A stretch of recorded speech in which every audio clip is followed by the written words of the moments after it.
alang kanamong tanan, pangayoon na mong mapag-ako. Like St. Francis of Assisi, that we also embrace our own poverty and relying on the transformative grace of our loving God, will continue to proclaim the good news to the poor. Building communion. Sa atong panahon karon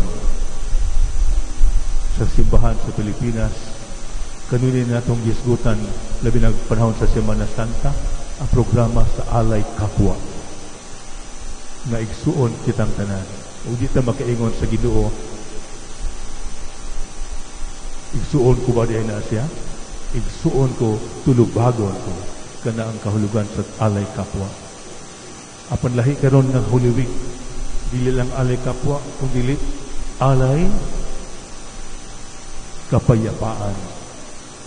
Alay Kapayapaan. Paghalad sa mga pag-ampo yun, na mahunong na yun ang gubat sa Middle East o bisan asang David.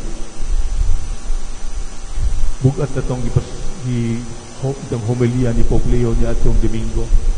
Ingon siya, ang Ginoo din yun maminaw sa mga tao nagpasiugda o gubat o yer.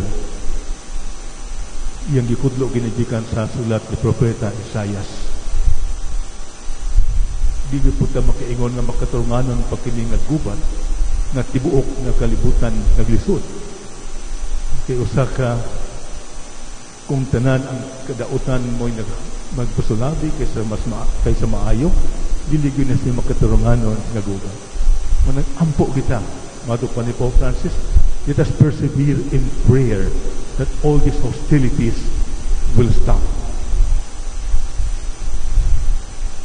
Alay kapayapaan, alay kapwa, alay kapayapaan, alang ining Semana Santa nga atong gisaulog karon, alang sa pagbag-o sa atong kinabuhi, duyog sa pagbag-o sa atong kaparian, silang panaad, silang pagkapari, atong pangayoon kanyang grasya sa Ginoo, the grace to renew our hearts, to constantly seek Him, seek the truth in our lives, retuning and returning to Him, and also to build communion of one another as brothers and sisters.